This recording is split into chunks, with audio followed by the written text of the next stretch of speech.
this debate, we have the team from South Korea.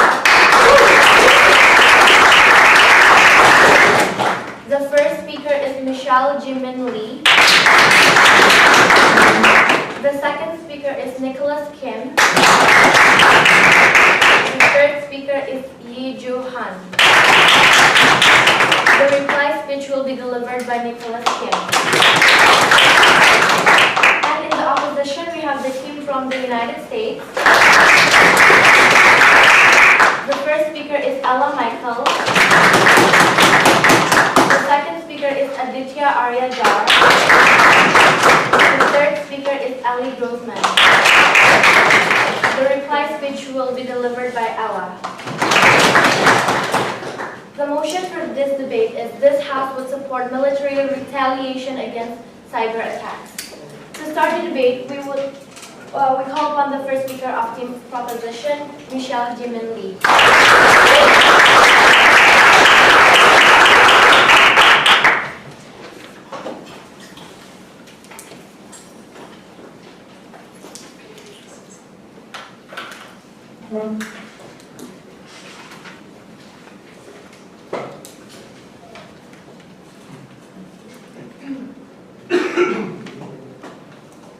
Madam Chair and panel, we recognize that times have changed, we recognize that war tactics have changed and technology has evolved. In spite of that, however, we recognize that cyber attacks have never received an appropriate response. We see that in past trends, they have always been responded disproportionately, ineffectively, and have never properly challenged the very detrimental idea of a cyber attack in itself. That is why, given the circumstances that there is no better alternative, that there's not enough repercussions in the status quo, we are more than proud to support a military retaliation against cyber warfare. Let's first set some parameters of this debate. What does a cyber attack look like? We think attacks, cyber attacks often involve two main stakeholders, both military and civilians, right? In the cases of civilians, we're talking about things and hacking that mess up stuff like banking systems, hospitals, or general source of electricity. We're talking about tactics like the DDoS, which is a denial of service avoidance tactic, no thank you, where billions of codes are jammed into banking services that disallow it from functioning properly. We also recognize that on a second level there's a military effect, right? We're talking about stuff like cutting off communication services within the military, hacking command and controls, internet mines, stuff like that directly threaten the national security of a nation. We think those kinds of cyber attacks are directly infringing the national security. We recognize that. Just to widen the context, we think not only are cyber attacks done by states, but we also recognize that individuals or groups like fringe groups or terrorist groups also use cyber warfare, and we also think that there's a range of sophistication within cyber warfare. So then, what does a military retaliation look like? We have 3 points of clarification. First of all, we think that necessary military responses will come after the confirmation of the perpetrator. That is, an attack occurs after investigation proved the source, and we refuse the idea that this process is too long because we think intelligence forces will be able to crack down on the perpetrators. But even if it is long, we think there's a clear necessity to carry out this attack. Second, we think we're talking about stuff like surgical attacks, where it often aims to target the roots and the infrastructure of where that cyber attack comes from. Lastly, we want to recognize that attacks are always proportional, right? We think this is an option. We recognize and we support a state's choice to carry out cyber attacks and engage them in a proportionate response. We think military commanders will be able to decide when a cyber attack is deemed necessary. Sure. In the United States, anonymous DDoS police officers engaging in police brutality.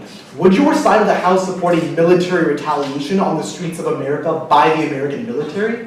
Again, we don't think any military commander of their own nation will want to engage in a cyber attack that will have direct consequences to its citizens. We're mostly talking about instances like Russia and Ukraine, where the international cyber warfare between two nations is infringing national security, is directly harming the civilians. Our stance on cyber opposition is simple, right? We think cyber attacks, both in principle and in impact, there's no clear difference between any traditional military attack. We think especially in the cases that cyber attacks aren't responded adequately and proportionately, that's what escalates war and accounts for an asymmetrical conflict. Also note that this debate is mostly focused on future attacks to come. We're not here to debate about past cyber attacks that have occurred, what responses should have happened.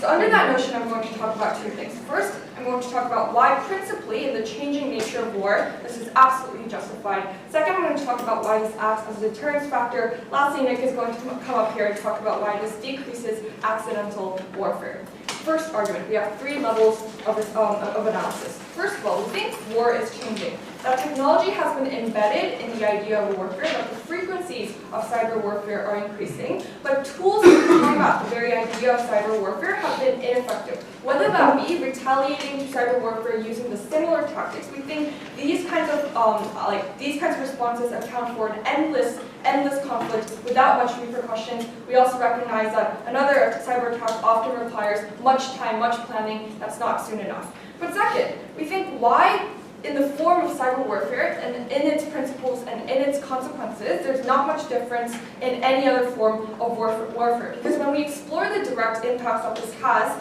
to different groups of people in society, we don't think there's a difference. On a military level, we think these are things that make soldiers much more vulnerable. These are things that isolate soldiers from particular bases. You don't know what path to take if your communication line is cut off with your military general. This is a way to get troops and commanders off guard. In itself, this marks a severe threat to national security. We're talking about cutting off communication networks, GPS systems getting hacked, intelligence services being shut down. But on a civilian level, we think there are even more direct impacts to basic citizenry that often target countries' energy sources, electricity sources, like banks and financial services, through hacking and coding, freezes assets and financial services. To us, not having access to our banking services may not be a detrimental impact, but to the corporations that run our very economy, not having access to your bank account is going to be a severe red alarm. It's going to have detrimental consequences. Think about Wall Street not functioning for 3 days. We think that's going to have effects worse than the 2008 recession. But second, we're also talking about things like hospitals. The most vulnerable citizens are located in hospitals that depend on the country's energy sources. We give you the example of South Korea, that through North Korean hacking, and because hospitals like the St. Mary Hospital was shut down with this electricity because of that people were nearly died and people didn't have basic access to the services that they needed. We think backup generations in these cases are severely limited, right? So we think the end game is clear, that this is a clear infringement upon civilians and both military. That's a clear detriment upon your national security. So why is a military response necessary? We think, first of all, the practical and most obvious response, that you need an immediate response. We think cyber warfare takes way too long to plan. That's not an adequate response. But second, given the harms and impacts, we think it's a proportionate response, because we told you in principle why this is no different from, let's say, an Air Force going over your military troops, because we think that same idea that troops are less vulnerable applies. But lastly, you cut off the root of infrastructure of these conflicts getting started, because we are the ones that guarantee that there are no future cyber attacks in place. And we think this is more just of a response, because responding with cyber warfare would mean that no civilians of another country would be harmed, hospital lines would be cut off, whereas military tactics would be focused on people that perpetrated it. Second argument why this acts as a deterrence factor. We think the best way to tackle the problem that is so detrimental is to prevent it from happening. So let's look at the countries that have carried out cyber warfare. People like Putin from Russia or like North Korea. We think in all these instances, there's a reason why they're resorting to stuff like cyber warfare, because and more underhanded tactics, because they don't have an intention of creating a full-out military conflict. They, like most leaders like Putin, are opportunistically warlike. They like no repercussions being in place. They like easy wins. So we think that his character directly feeds into the idea of cyber warfare, because it's underhanded and because there's no guaranteed repercussion in the status quo. We think that countries directly saying that their military is going to go after you if a cyber attack occurs massively raises the stakes for any country to launch attacks, as now there's literally a fleet of army waiting. We think that calculus that leaders make significantly changes, because now people realize that the cost of a cyber attack may not be worth the risking of their security. We think that deterrence factor is a massive benefit on our side. We are more than proud to propose.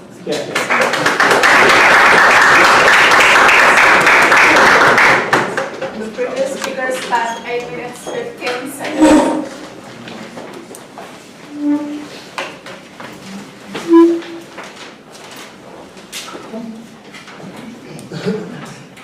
To start the case of opposition, we call upon our Michael.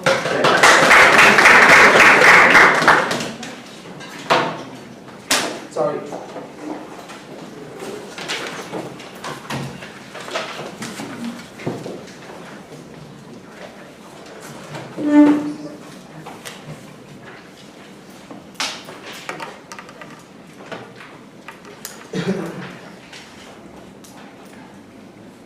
In the first 8 minutes of the proposition case, we basically heard a lot of reasons why cyber attacks are really bad. What we didn't hear, however, was a really good justification for using military aggression as a response to these attacks. Yes, we absolutely agree that we should respond to changing warfare and should respond to cyber attacks, but we need to hear why that response should be military aggression. Before I rebut the proposition case and introduce our first two substantive arguments on how this response is principally unjustified and actually increases conflict, let's clarify our stance in this round. Like we said, this is not a debate about whether cyber attacks are good or bad. It's about whether this House supports military aggression as a response. And we think in order to support this policy, it's inherent within the motion that it has to be both principally justified and practically beneficial. That's what the motion is asking us. We don't suggest that we stand by and do nothing. We advocate for other means of responding to cyber attacks. If it's a state actor perpetuating this attack, we advocate things like sanctions and increased cyber defense systems. These are proportional, limit escalation, and are essentially can't be construed as a declaration of war like it can be on their side of the house. But with non-state actors like criminal syndicates and terrorist groups, we think that we can just strengthen existing means of combating these groups without having a specific military campaign as a response to that attack. So with that, let's move on into rebutting the proposition's case. On framing, we would just like to point out that their characterization of what cyber attacks and military attacks look like was pretty well watered down. Cyber attacks, like they said, look like exposing information, undermining technological infrastructure. The worst example they could really come up with was undermining banking services.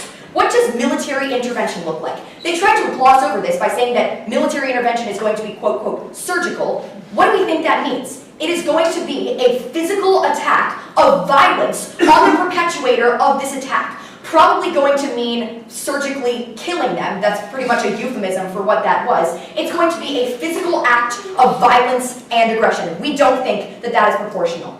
They said that they had two arguments on the principle and the practical, but their principal argument was basically we should practically adapt to changing war trends. That seems like a pretty practical argument to me. Their response, they were basically saying we should respond to cyber attacks. So our first response to what was essentially one argument was that they never demonstrated to us the real imperative for using military aggression, which is a huge show of force, against a cyber attack. They really need to do that. But second, they essentially claim that using cyber warfare and existing methods of responding to these attacks increase aggression and escalate the conflict. But what they're proposing is an even larger escalation of the conflict through using literal violence. So if they want to undermine escalation, and we'll tell you exactly how we do this later on in our speech, let's not literally kill perpetuators of cyber attacks. China hacks American banks all the time. Yeah, that leads to stealing money. But what do we think is going to happen when we respond to that militarily? It's going to escalate the conflict even more. If they want to prevent this, I don't understand how they're proposing. But furthermore, they say that essentially existing metrics don't respond fast enough. We think that in the age of increased technology, as they acknowledge, cyber attacks, counterattacks can be pretty effective, and furthermore, the sanctions that we advocate at the top of our speech can be pretty immediate. That's not unique to their side. But finally, they advocate for cutting off the root of these problems. We don't think that, we think that in our world, where we actually increase cyber defense mechanisms and levy cyber attacks against those perpetrators, we do just this, but without overwhelmingly escalating the conflict. Now let's move on into the substantive matter from side opposition. First, their policy is principally unjust. We have two justifications. First, it is inherently not proportional. Why is this so? Why is military aggression more extreme and disproportionate to a cyber attack? First of all, and they brought this up, it's just statistical fact that the vast majority of cyber attacks are used to expose information and at the worst do things like undermine banking services, which affects money. Military aggression is physical. It threatens physical well-being, often leading to infrastructural damage and death and industry. And because this policy necessarily constitutes retaliation, it's probably going to be pretty noticeable and substantial, even if they're going to gloss over this by calling it surgical. We think it is principally unjustified for states to use these overwhelmingly detrimental means of responding to what really doesn't justify this. I'll take you in a moment. Just as we would never advocate the state executing thieves for stealing a loaf of bread, we are not going to advocate for this overwhelmingly disproportionate response. Before I move into the second layer, go. If North Korea launches an artillery attack on Seoul, is Seoul justified in taking out the place where that artillery attack occurred and the equipment that they used to fire? That's a huge false comparative, first of all, because we think that undermining someone's banking system is nowhere near as extreme as literally wiping out an entire city. So if preventing like mass annihilation of a population, that's justification for military intervention. Your policy is not. That's just an egregious false comparative. But now let's move on into our second layer onto this argument on how this violates the state's responsibility to its citizens. The state's job is to protect the well-being of its people, its civilians, its troops. Why is this so? Obviously, it is just inherently set up to help these people. It's accountable to them, and it is only democratically legitimate if it actually fulfills the will of the people and acts responsibly in their interest. We have an expectation when we elect governments that they're going to use the massive powers that we grant to them responsibly. And at the point where they're responding overwhelmingly disproportionately to military attacks, we think that that responsibility is violated. But furthermore, military aggression often constitutes putting troops on the ground to execute these so-called surgical attacks. We are putting these people in harm's way. What justification does the state have to do that? We don't think they have any. Our second substantive argument in today's debate is on how their side increases conflict in three ways. First, by increasing warmongering. Two justifications under this. First, it legitimizes war hawks in the countries retaliating militarily by validating the narrative that military reactions are a legitimate tool to non-military so-called aggression. This empowers these individuals to push for similar responses in response to non-military aggression. But the second justification under this layer is it obviously is going to infuriate those who are being retaliated against. Why? Obviously, military action is much more extreme and much more viscerally horrifying to the people being attacked than, say, a technological attack on some kind of infrastructure or an economic attack. A physical attack on your well-being is much, much more visceral. This is obviously going to further their narrative of escalating conflict even further, of advocating for pushing back against who they view as an attacker and an oppressor. This is going to lead to more conflict, more escalation, something they want to decrease on their side of the house. Our second layer under this argument is about how this undermines long-term diplomacy and efforts to decrease conflict. In two ways. First, obviously military responses are justified as a first response to these things. But second, we close off future possible engagement diplomatically. For example, the Iran-US nuclear deal probably never would have happened if Iran attacked the US militarily after it launched the Stuxnet attack against Iran's nuclear facilities. That diplomatic pathway never ever could have existed, and that undermines long-term stability. But finally, our last layer under this argument is often military aggression is literally just a declaration of war. When someone attacks the United States, for example, we go to war. That is exactly what they're advocating for on their side of the house. If they want to decrease conflict, decrease escalation, and actually create a principally justified response to cyber attacks, they're going to vote opposition. Thank you.